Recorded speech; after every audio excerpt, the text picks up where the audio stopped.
Menarik di Malaysia hari ini. Penggunaan beg plastik. Sejauh mana masyarakat menyedari kepentingan mengurangkan beg plastik dapat menyelamatkan alam sekitar? Pankek bergegau.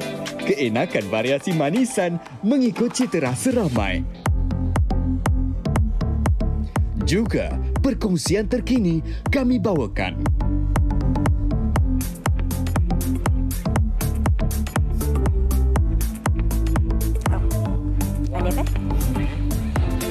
Assalamualaikum. Selamat kembali bersama kami di Malaysia hari ini. Pada pagi ini kita mulakan edisi 21 Disember 2022. Bertemankan kami berdua, saya Hanif Miswan dan saya Sofia Nur Solehatun. Semoga keadaan baik saja. Dan kita dah lama tak bergandingan ya, Hanif. Oh ya ke? Lagi 10 hari nak menjengah ke tahun baru. Dah ada azam? Mesti azam mesti ada. Tiap tahun mesti ada. Ada. Saya akan tanya setiap partner saya adakah dah ada azam ke belum, sebab saya belum ada lagi. Kenapa tak ada pula? Tak tahu. Saya rasa macam tahun ini berlalu dengan begitu pantas. Banyak benda, perkara yang berlaku kan. Jadi saya rasa macam kita nak meletakkan mindset kita nak masuk azam tahun baru tu, rasa macam banyak benda lain yang kita belum settle lagi tahun ni. Tapi bagi saya lah.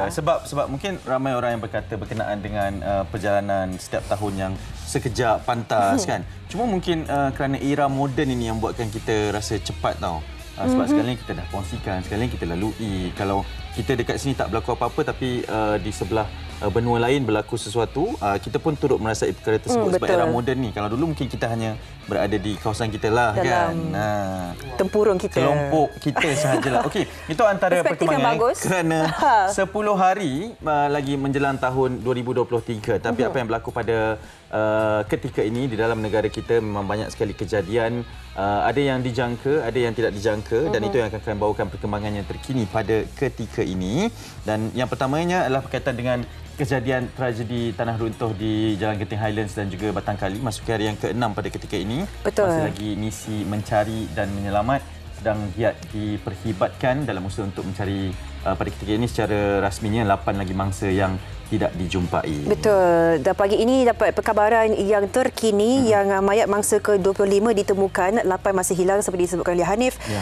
Dikatakan mayat seorang kanak-kanak perempuan berusia lingkungan 5 hingga 7 tahun ditemukan di lokasi pencarian insiden tanah runtuh tersebut pada jam 11.20 malam tadi, dan SAR bersambung pagi ini jam 8 menjadikan keseluruhannya 61 selamat, 25 nyawa terkorban dan 8 lagi masih hilang. Ya, kita melaporkan dari studio, tetapi sebenarnya kita ingin mendapatkan perkongsian realiti yang berlaku pada hari ini masuki hari ke-6 untuk situasi terkini di Batang Kali di Fathers Organic Farm. Jadi kita nak bersama dengan rakan setugas Hamdi Fahmi yang telah pun bersedia di sana. Mungkin Hamdi boleh teruskan dengan perkongsiannya Hamdi untuk beritahu berkenaan dengan segalanya yang terkini di sana. Silakan Hamdi. Ya, terima kasih Hanif dan Sofia di Isteri Betas. Ya, ketika ini saya berada di kawasan operasi mencari dan menyelamat tragedi runtuhan Fathers Organic Farm. Apa yang boleh saya kongsikan maklumat terkini ketika ini adalah semalam apabila pihak pasukan penyelamat telah menemui seorang lagi mayat mangsa di kawasan kejadian. Difahamkan Ketua Polis Daerah Hulu Selangor, Superintendent Sufian Abdullah memaklumkan bahawa penemuan mayat kanak-kanak itu dianggarkan berusia lingkungan 5 hingga 7 tahun. Dia sekaligus menjadikan keseluruhan jumlah korban akibat tragedi ini adalah 25 orang. Mayat kanak-kanak terbabit telah pun dihantar ke Hospital Sungai Buloh untuk proses bedah siasat semalam juga. Namun maklumat lanjut mengenai penemuan mayat terbabit akan hanya dimaklumkan menerusi sidang media yang kebiasaannya akan diadakan pada jam 10 pagi. Untuk SAR semalam, pasukan penyelamat telah menghentikan operasi SAR sekitar jam 12 tengah malam semalam, dan pada pagi ini SAR dimulakan sekitar jam 8 pagi. Dan kalau kita boleh lihat di belakang saya ketika ini, ia merupakan kawasan pintu masuk ke kawasan kejadian. Daripada tempat saya berada ketika ini ke kawasan kejadian sekitar 1.5 km ke kawasan kejadian. Kalau boleh kita lihat di sini di kawasan operasi ini bagaimana pasukan penyelamat terdiri daripada pasukan bomber, polis, pasukan khas mencari dan menyelamat, SMART team dan Angkatan Pertahanan Awam seperti biasa. Ini merupakan kumpulan penyelamat utama yang menyertai operasi SAR hari ini. Dan untuk di kawasan ini juga kalau boleh kita lihat banyak agensi-agensi lain yang turut membantu dari segi kebajikan. Semua anggota-anggota yang bertugas, kalau boleh kita lihat di sebelah kanan saya ini bagaimana petugas-petugas dari Majlis Perbandaran Hulu Selangor menjaga kebajikan semua anggota, termasuk petugas media yang berada di sini dari segi makanan dan sebagainya.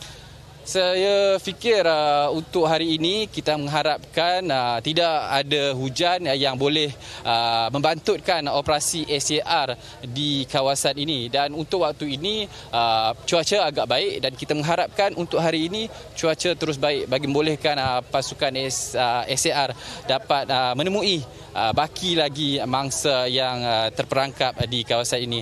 Saya fikir ini sahaja dulu perkembangan dari Batang Kali. Kita kembali ke Seri Pentas. Tadi kita melihat ini masuk hari ke-6 inisiatif yang masih diteruskan SAR yang kadang-kadang terpaksa dibantutkan oleh sebab cuaca. Jadi kita kena fikirkan juga kita berterima kasih kepada pihak berkuasa bagi mereka yang bertungkus lumus tidak menghentikan misi pencarian ini dengan keadaan ground zero, dengan keadaan cuaca yang tak menentu, memberikan satu kawasan ataupun situasi yang cukup bahaya juga bagi mereka yang menjadi penyelamat ini. Bila awak cakap berkenaan dengan pihak berkuasa kan, Jabatan Unit Bersepadu ini difahamkan juga ada beberapa anggota yang mengalami kecederaan, mengalami kemalangan ketika proses mencari dan menyelamat ini. Jadi kita harap agar segalanya dipermudah dan ialah untuk mendapatkan dan mencari 8 lagi mangsa itu, segalanya perlu dilakukan dan akan kita bawakan perkembangannya dari semasa ke semasa. Baik, kita terus ke laporan banjir kerana kita melihat situasi di Rantau Panjang dan beberapa di kawasan Terengganu dan Kelantan yang semakin buruk. Betul, ini di Utusan Malaysia dilaporkan berkaitan dengan 200,000 mangsa yang terkepung secara realiti pada ketika ini di Kelantan dan juga Terengganu, di pantai timur terutamanya, dan difahamkan di Kuala Terengganu keadaan banjir di sana semakin kritikal dan di daerah yang paling teruk terjejas difahamkan di Kemaman, iaitu sebanyak 10,042 orang daripada 2,597 keluarga dipindahkan ke 31 pusat perpindahan sementara. Manakala di Kelantan, keadaan banjir di Rantau Panjang yang mempunyai kira-kira 100,000 penduduk pula telah disifatkan sebagai sangat kritikal pada ketika ini dan hanya boleh diakses menggunakan bot atau lori seberat 20 tan sahaja. Jadi difahamkan memang akses untuk masuk ke jalan bandar-bandar dan juga kawasan yang terjejas ini memang pada ketika ini lumpuh di pantai timur terutamanya. Air di kawasan itu dah katanya pada ketika ini deras, membahayakan keselamatan bukan sahaja bagi penduduk yang terperangkap dalam kawasan itu tetapi juga bagi mereka yang ingin melakukan kerja-kerja penyelamatan juga. Dan kita akan bersama dengan ialah rakan tugas kita yang kini berada di Rantau Panjang. Kita nak bergerak terlebih dahulu, Sofia. Kita ke sana dulu untuk menyaksikan berkenaan dengan keadaan cuaca pada ketika ini. Terlebih dahulu, ini di Met Malaysia.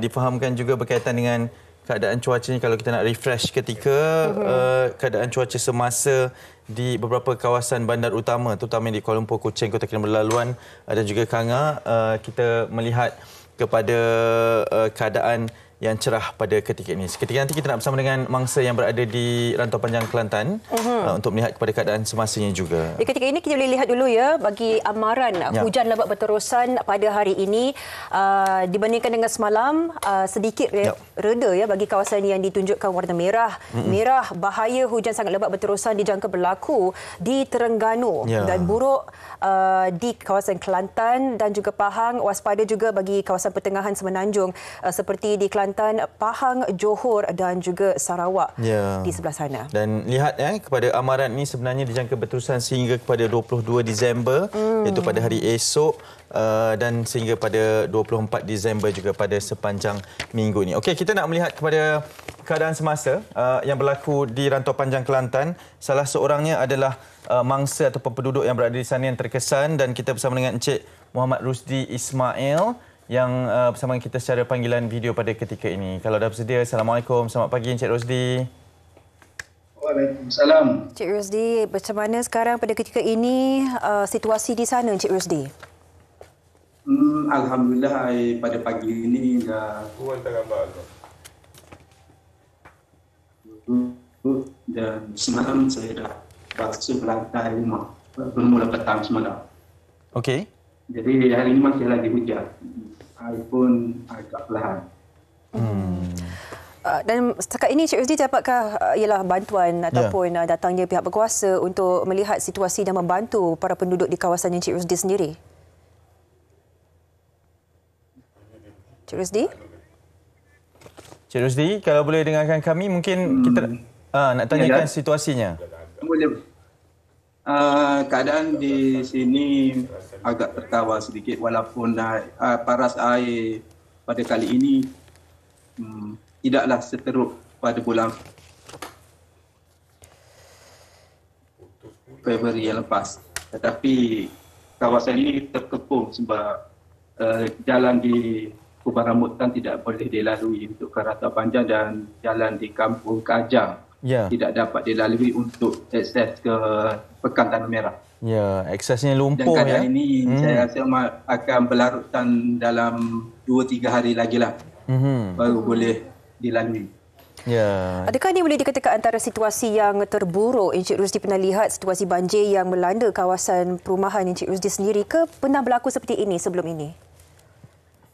Banjir yang terburuk ialah pada 2014. Tetapi pada tahun ini dah 2 kali. Pada bulan Februari lepas, airnya agak besar daripada yang sekarang. Sebab pada bulan Februari, di atas lantai rumah saya dalam 2 kaki. Dalam kali ini kurang sedikit lah, dalam 4 inci daripada yang lepas. Okey, baik, ini kami sedang tayangkan juga ya Encik Rosdi perkongsian video yang Encik Rosdi kirimkan semalam. Penduduk di sini agak menjadi masalah sebab tidak istirahat. Jadi bekalan makanan di sini hampir habis sebab kedai-kedai runcit di sini sudah tidak dapat bekalan daripada pembekal. Faham? Dan kami semua faham di sini bahawa kalau bantuan tidak dapat sampai sebab akses ke kampung. Ya. Pusat pemindahan sementara PPS bagaimana? Kenderaan berat saya dapat melalui jalan-jalan paling membanyak. Okey. Pusat sementara PPS di KRT Lubuk itu sudah penuh sebab berhampiran para polis. Dan beberapa buah kampung di sini yang terpaksa berlindung di sana. Ya. Jadi bantuannya bagaimana yang diberikan setakat ini? Kerana mungkin ada yang berpindah, ada yang masih kekal. Yang berpindah di pusat perpindahan sementara, alhamdulillah kalahnya agak boleh dikatakan mencukupi. Cuma yang ramai yang tidak berpindah bekalan mungkin sehari 2 lagi mungkin mereka juga akan kehabisan bekalan sebab kedai-kedai runcit dah habis bekalan makanan pada waktu ini. Pada ketika ini, apakah barang keperluan yang Encik Rosdi lihat paling perlu ataupun paling kurang pada ketika ini, barangkali boleh ialah mendapatkan bantuan yang lain daripada di luar sana? Bagaimana Encik Rosdi? Kadang-kadang kita lihat seperti beras, ikan sarden, telur, bahan makanan asas lah. Baik. Sebab kami di sini pun dah biasa dengan menyimpan bekalan makanan yang mencukupi untuk musim banjir. Tapi kalau 2-3 hari lagi jalan masih tidak dapat dilalui, itu menimbulkan masalah sedikit penduduk di sini. Okey, baik Encik Rosdi, kami doakan agar segalanya dipermudah, setiap bantuan ataupun bekalan yang ingin didapatkan itu dapat diberikan dengan sebaiknya Encik Rosdi ya. Terima kasih kerana sudi berkongsi dengan kami. InsyaAllah. Ya. InsyaAllah. Kekal kuat ya Cik Rosdi. Saya harapkan semua akan selamat. Ya. Amin insya-Allah. Okey. Semoga surut dengan cepat. Kerana pada ketika ini yang risaunya adalah akses untuk memasuki, untuk menghantar bekalan makanan pun tidak dapat diberikan. Jadi sangat perlulah untuk kita mendoakan agar cepat surut kawasan air di kawasan tersebut. Ya, itu lokasinya di Rantau Panjang Kelantan dan di Terengganu pun memang dilaporkan, difahamkan memang sangat kritikal pada ketika ini. Kami akan bawakan perkembangannya dari semasa ke semasa. Tapi sekarang kita nak berhenti rehat seketika. Selepas ini, sekejap saja lagi kita ingin kongsikan berkaitan dengan kepentingan untuk kita ini kurang-kurangkan penggunaan beg plastik. Ya, dalam tempoh setahun saja, Selangor mencecah 6 juta ringgit kutipan hasil penggunaan plastik. Bayangkan berapa ramai. 20 sen tu? 20 sen tu dah sampai 6 juta ringgit. Okey, banyak perkongsiannya kita nak kongsikan selepas ini. Terus bersama dengan kami di Malaysia hari ini.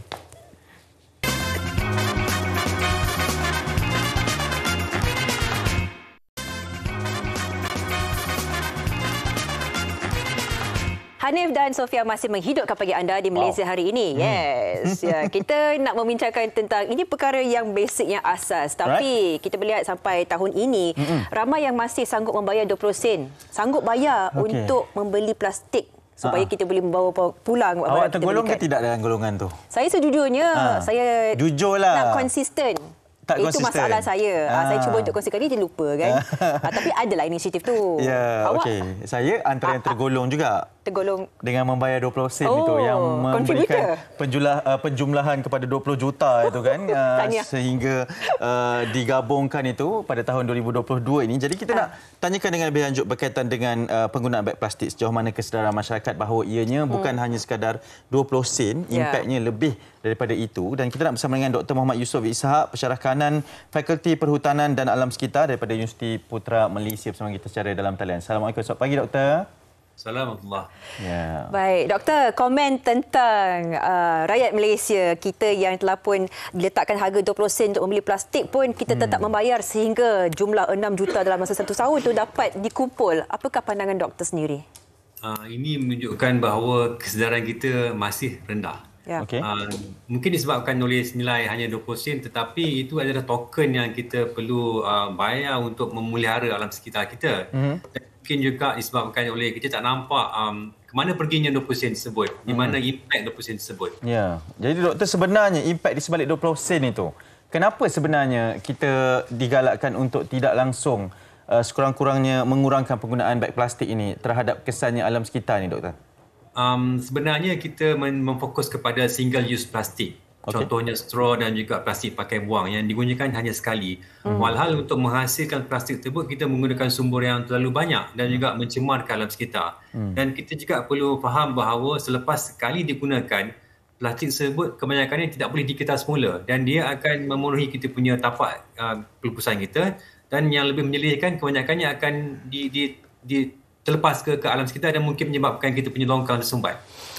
Baik, doktor, saya nak melihat perspektif yang lagi satu daripada sini kan. Kalau kita tak boleh mematahkan habit masyarakat kita, adakah wujudnya mungkin alternatif plastik, mungkin biodegradable plastik, plastik yang boleh dikitar semula dan sebagainya? Adakah itu boleh menjadi satu alternatif kepada rakyat Malaysia, ataupun ini adalah satu idea yang tak boleh diguna pakai? Macam mana, doktor? Ya, memang kerajaan sebenarnya melalui KASA sebelum ini memang ada roadmap untuk single use plastik, dan in fact ada program untuk pelupusan ataupun zero single use plastik menjelang 2030. Dan pada tahun 2022 sepatutnya kita meningkatkan komposisi bahan organik dalam plastik tersebut melalui penemuan ataupun penggunaan bioplastik. Tapi ini nampaknya agak mendapat kurang sambutan. Ya, okey. Itu sambutannya mungkin kerana kesedarannya, dan inilah tujuannya untuk kita sama-sama kongsikan kepada anda semua di Malaysia hari ini pada pagi ini. Dan ada tinjauan yang dilakukan oleh rakan wartawan kita, Badrul. Dia pergi ke premis pasar dan juga timbunan plastik sampah untuk memberikan realiti berkaitan dengan penggunaan beg plastik yang tidak terkawal ini. Okey, jom kita saksikan. Pada zaman serba moden ini, dapat dilihat hampir semua barang yang dibeli pasti akan disertai beg plastik untuk dibawa pulang. Di Malaysia, lebih 3 juta sisa pepejal setiap tahun dan 13.2% daripadanya ialah sisa beg plastik, persamaan 1,050 tan beg plastik sehari. Material plastik itu sendiri memakan masa selama 10 tahun sehingga mencecah 500 tahun atau lebih untuk dilepuskan sepenuhnya. Di perairan pula, lebih kurang 8 juta tan metrik plastik terkumpul di dalam air yang sememangnya merosakkan ekosistem. Pembakaran plastik juga melepaskan gas beracun di udara dan pelupusan sampah plastik turut menjejaskan kesuburan tanah. Kementerian Perdagangan Dalam Negeri, Koperasi dan Kepenggunaan KPDNKK telah melancarkan kempen Hari Tanpa Beg Plastik dan mengenakan bayaran 20 sen untuk setiap penggunaan beg plastik. Di Pulau Pinang pula, pembeli dikenakan caj sebanyak RM1 untuk beg plastik sejak awal Januari 2021. Namun kini, kesemua kerajaan negeri bersetuju untuk melaksanakan caj pencemaran plastik dengan nilai minimum 20 sen bagi setiap helai melalui kempen tanpa beg plastik seperti yang telah dilaksanakan di Pulau Pinang, Selangor dan Johor. Kerajaan Selangor bakal meneliti semula polisi caj kutipan beg plastik sama ada akan ditingkatkan harganya serta pelaksanaan Hari Tanpa Plastik pada tahun hadapan. Mulai tahun depan kita akan tengok balik polisi ni. Sama ada kutipan ni 20 sen ni berkesan atau tidak untuk mencegah penggunaan penerusan beg plastik. Kalau masih berterusan, kita akan gunakan langkah yang berlainan pula. Kemungkinan cadangan untuk menaikkan kutipan. Pada tahun 2020, sejumlah 6.6 juta ringgit kutipan caj beg plastik di Selangor direkodkan. Kerajaan negeri akan membelanjakan kutipan caj itu bagi melaksanakan program ke arah kelestarian alam sekitar dan hijau. Satu tinjauan dilakukan di sebuah pasar besar bagi penggunaan beg plastik dalam kalangan rakyat Malaysia. Kebanyakannya masih lagi menggunakan beg plastik dalam kehidupan seharian. Namun, kami turut mendapatkan pendapat orang ramai yang menggunakan alternatif berbeza ketika membeli barang. Beli barang mungkin RM50-60, so 20 sen untuk dia tak banyak. So dia lebih rela beli beg plastik daripada satu beg sampai RM3, RM4. Dan mungkin benda tu pun tak muat, kena beli 2-3 beg. So the cost is more. Saya rasa bila harga beg plastik tu dinaikkan, penggunaan beg plastik tu pun akan berkurangan. Sebab kalau harga dia hampir sama dengan woven bag, then the logic akan masuk where beg plastik tu is a one time use, manakala woven bag boleh guna beberapa kali. Saya memang harapkan beg plastik dekat pasaraya lah. Contoh dia kata dia cas 20 sen ke, dia cas berapa ke. Daripada saya bawa banyak-banyak macam tu, baik saya boleh buat satu beg plastik je lah. Dia boleh harapkan beg plastik kat situ lah. Kadang-kadang saya ni jenis tak bawa beg, tak berminat. Jadi kalau beli tu, kita harapkan beg plastik kat situ lah. Balik plastik tu kita boleh recycle balik, guna plastik sampah ke apa ke. Kalau macam 50 sen satu tu okey lagi lah. Kalau 50 sen ke atas tu mungkin tak kot. Saya selalu ada extra bag macam ni. Because I get the bag from all supermarket sekarang tak ambil plastik kan. So diorang I have to pay for this. So I selalu letak at least 2 inside dalam kereta. So kalau I datang macam pasar macam ni, saya bawa lah. So I nak angkat berat-berat kan. So senang, everything can fit dalam satu bag.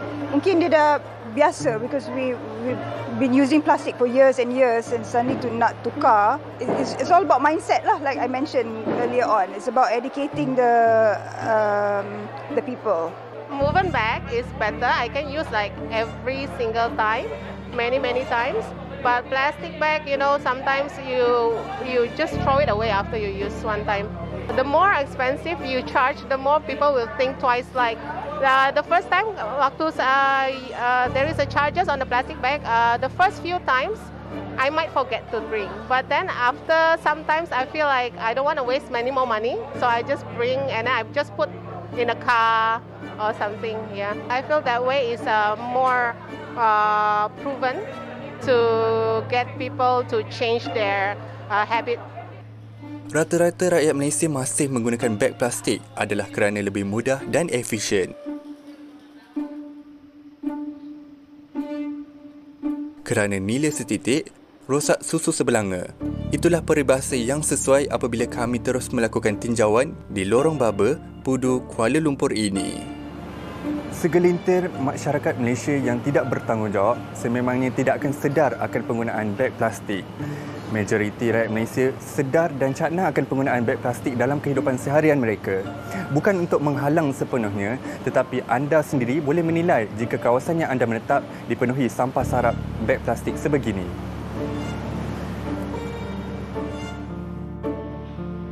Walaupun tong sampah telah disediakan, sebahagian mereka ini masih membuang sampah sesuka hati sehingga mengganggu ketidakselesaan orang awam disebabkan bau yang tidak menyenangkan. Sama ada di darat maupun laut, kedua-duanya mudah dicemari dengan sampah sarap terutamanya plastik. Adakah rakyat Malaysia masih tidak sedar secara menyeluruh akan kelestarian alam sekitar? Apakah tindakan yang wajar dilaksanakan bagi mengawal isu ini? Tahun demi tahun kita bawakan laporan yang lebih kurang sama ya. Saya rasa kita melihat walaupun kemajuan dalam negara kita ni bangunan semakin tinggi tetapi sampah sarap masih berkeliaran. Menggunakan beg plastik di tempat awam tu menjadi perkara yang menjadi habit yang sangat buruk untuk kita. Okey, Dr. Muhammad Yusof Ishak masih lagi bersama dengan kita. Doktor mungkin boleh berikan sedikit komen yang berkaitan dengan bingkisan yang kita bawakan tadi. Ada yang beri komen tentang baik bayar 20 sen daripada bayar yang lebih mahal ataupun dah halang tu bayar ajalah 20 sen dan hasilnya sampah sarap merata-rata dan kebanyakannya adalah penggunaan beg plastik itu sendiri. Doktor, komennya doktor? Okey, saya fikir kempen penggunaan kurang beg plastik ini perlu diberi nafas baharu. Kita boleh menggalakkan penggunaan bioplastik sebagai contohnya yang akan membantu penguraian plastik-plastik yang mungkin tidak dapat dikumpul ataupun ditempatkan tempat yang sepatutnya. Pada masa sama saya fikir masyarakat juga perlu sedar bahawa kita tidak boleh lagi selama-lamanya menggunakan beg plastik seperti dahulu di mana kita menghadapi masalah tapak pelupusan kita yang makin penuh dan juga pencemaran disebabkan oleh plastik. Jadi ini belum lagi mengambil kira bioplastik yang disebabkan oleh plastik yang terurai pada masa yang lama. Jadi secara amnya semua pihak daripada pihak kerajaan dan juga pengguna perlu berubah. Kita perlu mengamalkan plastik yang lebih mesra alam dan juga mengurangkan plastik yang lebih baiknya. Baik, doktor, kalau kita cakap tentang manusia nak berubah ni, saya rasa satu perkara yang sangat-sangat sukar untuk kita pinta daripada satu keseluruhan majoriti masyarakat. Adakah terlampau ekstrim kalau kita katakan penguatkuasaannya adalah kita mansuhkan tiadanya plastik yang dijual, yang disediakan secara langsung supaya kita tak boleh memberikan alternatif penggunaan plastik itu kepada orang ramai. Adakah ini realistik atau tidak, doktor? Ini adalah kempen seperti mana yang dilaksanakan di negara-negara lain dan mereka telah berjaya mengurangkan penggunaan beg plastik secara signifikan. Pada masa sama kita juga perlu memahami bahawa kehendak masyarakat mungkin berubah tetapi pada masa sama ada juga ciri-ciri yang khusus pada Malaysia. Sebagai contohnya kita akan memilih belah di pasar yang bahan-bahannya basah. Jadi itu mungkin dibeli kelonggaran buat masa ini. Pada masa sama kita juga perlu menggalakkan penggunaan plastik yang mesra alam, bioplastik sebagai contohnya. Tapi ini harus diberi kita perlu berubah. Setengahnya kita tidak boleh lagi kekal menggunakan plastik seperti mana dahulu. Okey. Perubahan itu mungkin antara sesuatu yang memakan masa tapi perlu dimulakan oleh kita semua. Okey, doktor, kita nak alihkan sedikit perhatian kepada satu komen daripada seorang pelayar Facebook kami di Malaysia TV3 berkenaan dengan tips yang dikongsikan untuk mengurangkan penggunaan beg plastik. Namanya adalah Nolaili Skandar. Tips untuk membiasakan diri dengan recyclable bagi beli beg yang cantik. Boleh dilipat kecil dan disimpan dalam handbag. Jadi recycle bag sentiasa ada dengan kita. Tapi kalau lelaki yang tak bawa handbag, bila lupa je bawa, beli recycle bag tu setiap kali shopping, lama-lama akan terlekat dalam minda. Bawa bag, bawa bag, bawa beg. Saya bersyukur menjadi warga Penang. Okey, yang terakhir tu ya. Tapi sebab ketiadaan plastik itu secara langsung memaksa seseorang untuk membawa beg itu. Komen doktor sendiri berkaitan dengan tips ini. Dia perlu ada juga insentif dan juga perlu ada rotan lah dari segi kes ni. Di mana mereka yang masih lagi enggan menggunakan beg kita semula perlu mengeluarkan lebih belanja, mungkin dinaikkan. Di mana saya fikir 20 sen terlalu murah dan tidak dipandang mudah oleh orang ramai. Jadi mungkin perlu dinaikkan. Dan pada masa sama kita juga perlu mewawarkan ke mana perginya duit yang kita bayar untuk plastik tersebut. Supaya adalah pertimbangan daripada dapat menarik minat orang awam untuk lebih menggunakan beg kita semula. Doktor, kempen ini dilancarkan sejak tahun 2017. Sekarang dah 2022. Keberkesanannya doktor melihat, adakah ianya membantu mengurangkan penggunaan beg plastik secara realitinya di Malaysia pada ketika ini, doktor? Ia membantu walau bagaimanapun kebanjiran bahan-bahan plastik yang terlalu banyak di pasaran menyebabkan masih lagi banyak beg plastik yang tidak dapat dikita semula. Jadi ini perlu diberi nafas baru supaya perimbangan antara bahan-bahan plastik yang masuk ke pasaran itu dapat dikita semula. Dia daripada pengguna sehingga kepada pengeluar bahan plastik tersebutlah perlu mengambil tanggungjawab masing-masing. Doktor, melihat perspektif ini kan, kalau kita sebagai pembeli ke pengguna ke, kalau ada kita akan beli, kalau ada kita akan guna. Mungkin perspektifnya mungkin penguasaan terhadap pengusaha premis itu, pengusaha perniagaan itu. Kalau saya jual ikan, jual daging, tapi saya tak ada plastik. Pandai-pandai nak beli daripada saya, bawa plastik sendiri. Adakah kita boleh melakukan satu penguasaan terhadap pengusaha ini supaya ialah jangka masa panjangnya kita sebagai pembeli tak ada alternatif untuk bawa plastik langsung? Adakah bijak atau tidak bijak? Ya. Kita perlu bermula dengan pengeluar di mana kita ada pendekatan ESG di mana syarikat-syarikat besar ini dia perlu melaporkan impak kepada alam sekitar, di mana kita perlu minta supaya syarikat-syarikat pengeluar plastik berubah ke arah plastik yang lebih mesra alam, bioplastik dan sebagainya, dan seterusnya trickle down ataupun dia sampai ke rantaian bawah ke kedai-kedai runcit. Mungkinlah dari segi pelaksanaan di kedai runcit kita akan menghadapi sedikit cabaran. Walau bagaimanapun ini telah berjaya dilaksanakan di negara-negara jiran kita. Jadi tidak mustahil benda yang sama mengurangkan penggunaan beg plastik di kedai-kedai runcit boleh dikurangkan dengan lebih drastik selepas ini. Ya, okey doktor, kita nak tinjau satu lagi komen di Facebook berkaitan dengan satu pertanyaan ni dan juga realitinya. Ini adalah Wan Rokiah Wan Abdul Kadir. Dia kata dia sentiasa membawa green bag dalam handbag dan ada dalam kereta. Untunglah ada handbag. Tapi kadang-kadang pekedai macam marah je bila tak nak ambil beg plastik. Macam peli kita pula. Ini yang Sofia cakap tadi ni. Maksudnya macam mana tu doktor? Kita ni nak educate semua level ini doktor, macam mana tu? Ini saya rasa lebih kepada budaya. Kita suka memberi. Masyarakat Malaysia amat pemurah dan bila kita tapau makanan sebagai contoh di kedai, plastik tapau makanan itu akan dibalut dengan plastik yang kedua. Dan ini yang menyebabkan bertambahnya plastik. Padahal digunakan hanya sekali untuk makanan tersebut. Jadi kita perlu berterus terang dengan pekedai, dan saya rasa pekedai tersebut jika kita maklumkan bahawa saya berusaha untuk mengurangkan plastik, mereka akan menerima pendapat kita dan mereka terusnya bersetuju. Kerana ini juga menjimatkan pembiayaan mereka pada jangka masa panjang. Saya kira kan kalau kita berborak tentang topik ini, Hanif, takkan ada kesudahannya melainkan pengusaha itu sendiri menghentikan plastik, menghentikan ada akses kepada pengguna.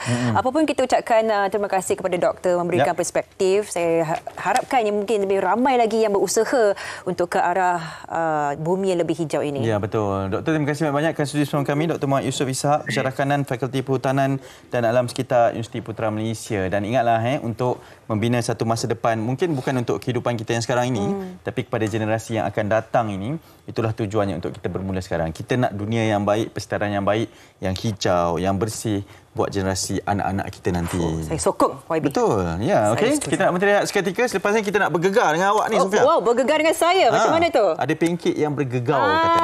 Pancake bergegau menanti anda hanya di Malaysia hari ini. Bergegau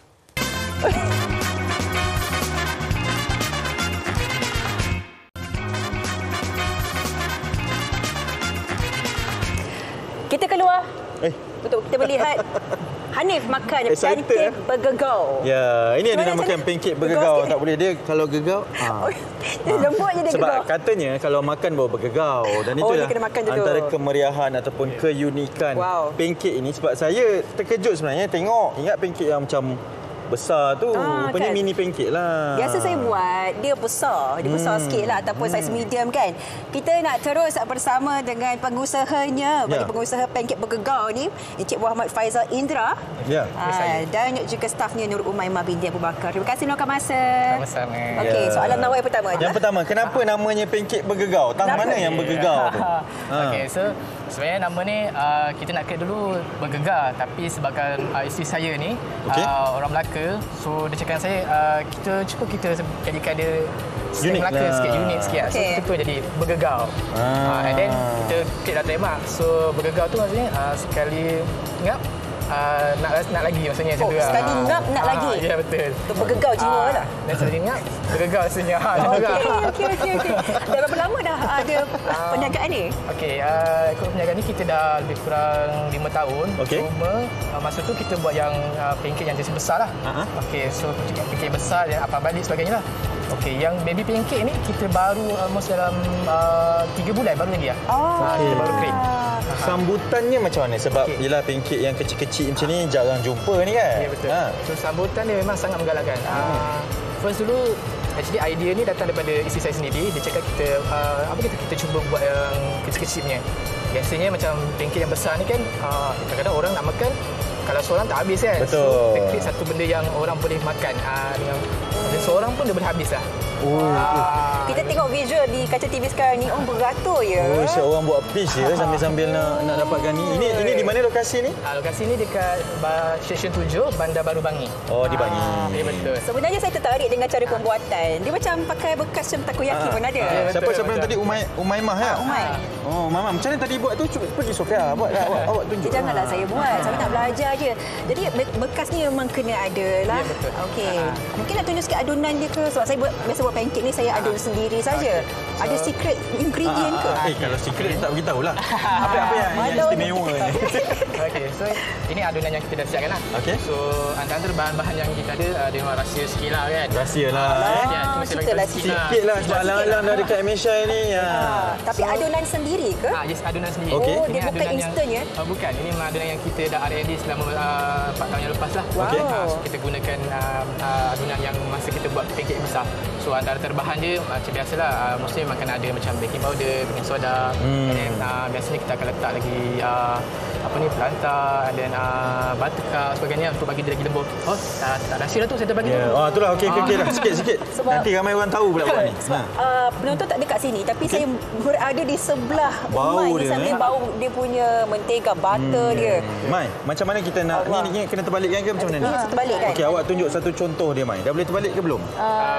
Kena tunggu dia macam kering sikit. Lepas tu baru kita boleh terbalik lah. Okay. Awak dah berapa lama terbabit dalam bidang buat pancake? Saya baru je kerja dengan abang dalam sebulan lebih macam tu. Sebulan Jadi bila tengok macam customer beratur sampai 1 kilometer tu, awak rasa risau tak macam mana lah? Ini memang masa ni. Sebab awak tengah beratur ni. Beratur ni, dia tengah tenung awak lama.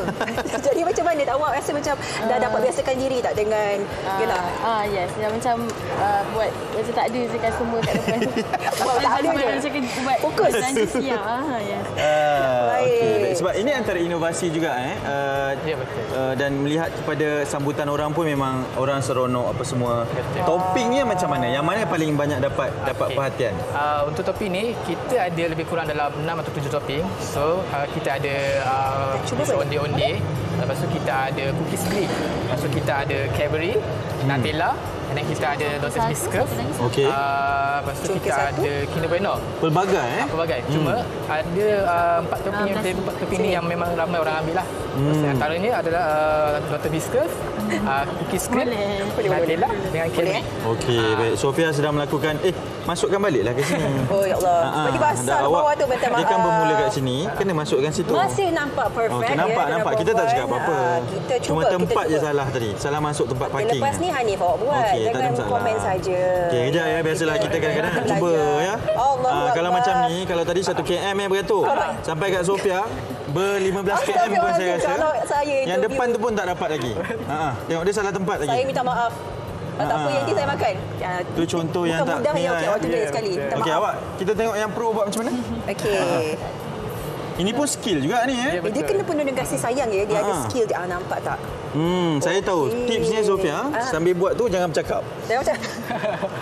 Baiklah, saya balik dulu lah ni. Okey. Topping Sofia. Lepas dah siap ni. Okey. Okay, mungkin boleh tunjukkan macam mana saya nak topping coklat. Okey. So, bila dah siap tu kita akan susun lah macam ni. Okay. So, mostly dalam satu kotak ni kita akan letak dalam 12 pieces lah. 12. Okey, biasanya customer nak order apa macam tu. Sofia nak flavor apa tu? Kita ada Cadbury, kita ada Nutella, ada Lotus Biscuit dengan cookies cream. Okey. Kalau boleh kita nak selantingkan sikit tunjukkan kamera. Ada 12 biji pancake bergegau dalam ni.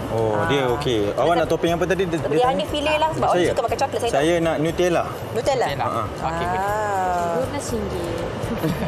Okey, sementara kita mendapatkan coklat Nutella untuk YB Hanif Miswan ni, kita nak saksikan bikisan ini bagi anda yang mungkin tak pernah makan daging ostrich, telur ostrich, omelet dia buat omelet ostrich.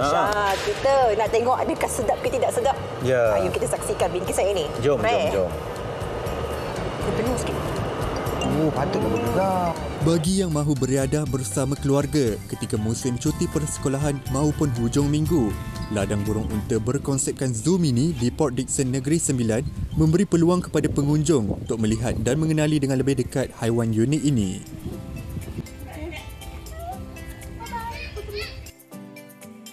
Burung unta atau digelar burung ostrich adalah burung paling besar di dunia. Burung yang berasal daripada benua Afrika ini boleh membesar sehingga 200 kg bersamaan dengan 100 ekor ayam dewasa.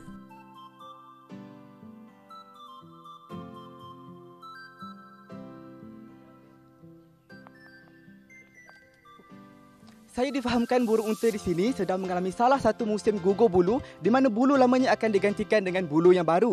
Tetapi saya di sini bukan untuk melihat burung unta tetapi menu yang berasaskannya. Antara menu yang paling istimewa adalah sate daging burung unta dan juga omelet telur unta. Menarik kan? Jadi jom kita lihat cara pembuatannya. Taman burung unta ini memberikan satu pengalaman yang menarik buat para pengunjung.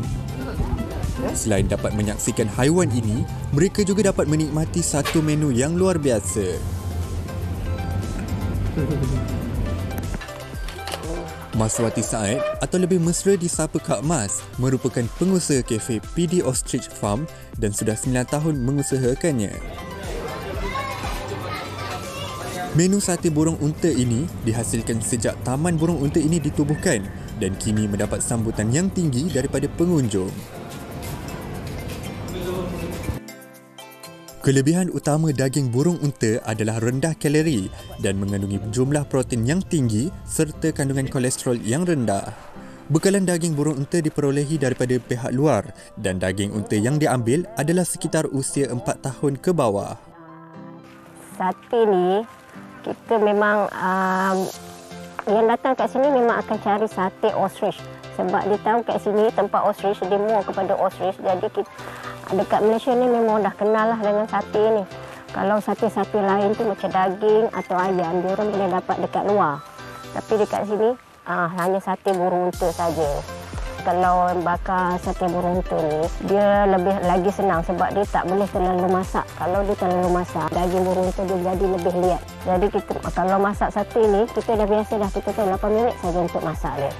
Kalau dia lagi lama, dia lagi liat. Dia berbeza dengan daging lain. Kalau daging lain, kita kena masak lama untuk lembutkan dia. Omelet telur juga menjadi pilihan pengunjung ke taman burung ini. Kru MSI berpeluang menyaksikan sendiri cara memecahkan telur burung unta yang keras dengan menggunakan peralatan khas. Menurut Kak Mas, sebiji telur itu mampu menampung berat sehingga 120 kg. Ini telur burung unta ni, kalau kita nak ketuk dengan pisau pun boleh.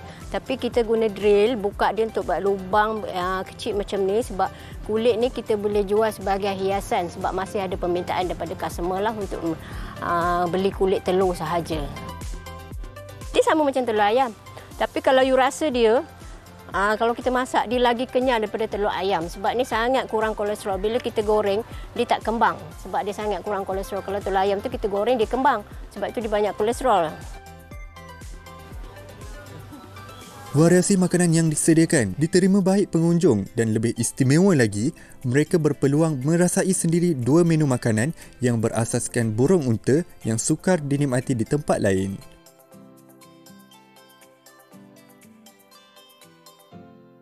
Taman burung unta ini dapat memberikan satu pengalaman yang luar biasa buat para pengunjung kerana keistimewaan yang terdapat di sini dan juga sesuai untuk menjadi tempat buat meluangkan masa bersama keluarga tercinta.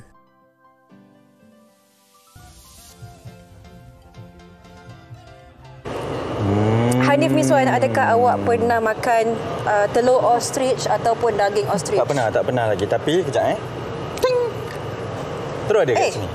Serius lah? Inilah dia sate yang dibakar. Burung unta? Ya, yang dibawa. Tapi itu nanti.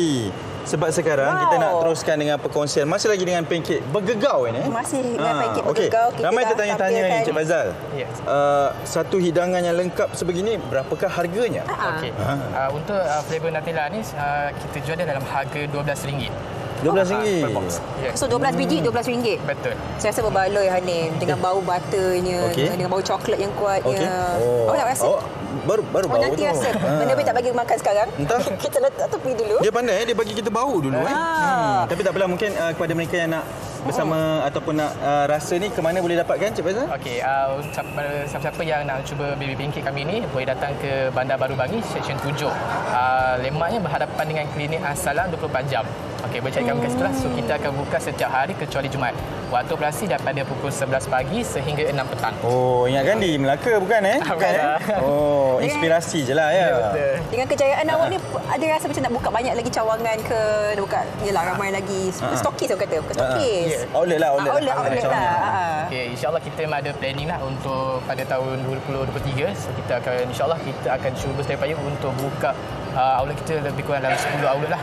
Mungkin kita akan buka ke seluruh negeri lah, insyaAllah. Oh, yang sebelah tu dah terbayang lah tu. Toke. Dia dah terbayang dah sampai Kelantan dah. Dah jadi bisnes partner I? Buat ni? Kita flip baby pancake. Tapi tengok cara awak flip tadi. Kita boleh trade. Saya dengan Umar je lah. Jadi kita nak rasa kan? Tak sabar. Sekarang kita nak berteriak kejap. Kita beres kejap. Lepas ni kita akan membawakan anda pengalaman makan baby pancake, pancake bergegar dan juga sate burung unta. Ya, terus bersama kami di Malaysia hari ini.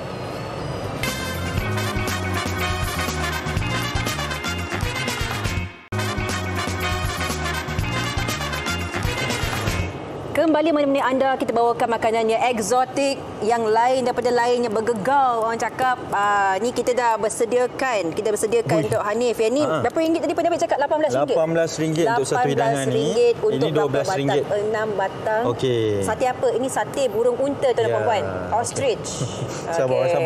Okey, saya nak silakan Hanif untuk mencuba. Awak yang bergegar-gegar tadi. Memberikan markah untuk cara anda makan. Saya nak cuba makan sate ni terlebih dahulu sebab tak pernah cubalah. Sebab tadi kita tengok bingkisan tu memang rasa mengujakan. Sabarlah. Saya excited. Bagi saya mukadimah dulu. Mukadimahnya. Sebelum makan kita kena Bismillahirrahmanirrahim. Bau dia pun dah mengancam dah. Okey.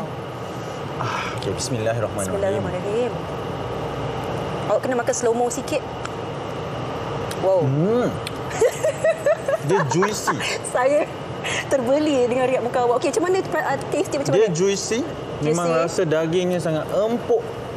Padu. Berlemak. Lemaknya belum sampai lagi. Oh, dia lebih kepada ayam, daging, arnab macam mana? In between. Wah, cara awak punya soalan ni saya ni jenis yang spesifik. Saya bukan pakar makanan lah, tapi dia rasa daging lah. Rasa daging apa? Daging burung unta. Oh. Rasa bukan macam daging lembu lah. Bukan. Lain. Wow. Dia lebih kepada keempukan dia lah. Teksturnya lembut. Dia ada juicy sikit.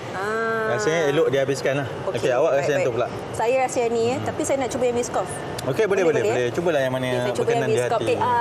Cik Fazal, ini adalah biscoff. Ya, betul, biscoff. Yang ini? Yang tu Cadbury. Okay. Wah, yang ni? Yang ni kita panggil dia campur-campur. Campur-campur ni ada 4 flavor lah. So, keseluruhan flavor tu ada dalam satu box. Senang Cik Faizal bagi nama campur-campur. Ya, betul. Ni kalau segala pengalaman dalam satu kotak inilah dia campur-campur. Yang ini adalah? Yang tu adalah cookies cream. Cookies and cream. Okey. Masih dengan sate awak. Okey, saya teruskan dengan ini biscoff, lotus biscoff. Biscoff adalah favourite saya, tuan-tuan dan puan. Bismillahirrahmanirrahim. Pagi-pagi dah makan manis. Nak hadiah tu. Iyalah, buat apa lagi beritahu. Bismillah.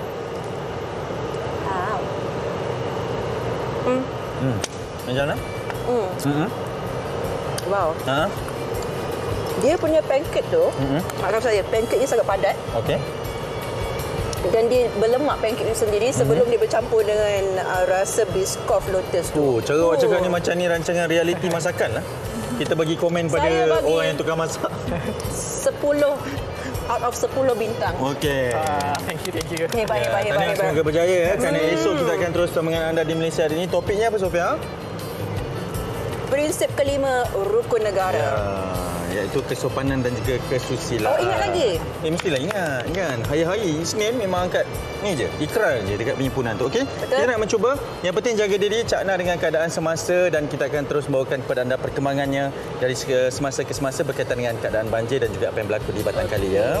Kekal selamat semua, kami mendoakan anda. Kita jumpa lagi di esok hari di MHI. Saya Sofia. Saya Hanif Miswan. Senyum selalu. Jumpa lagi. Assalamualaikum. Bye.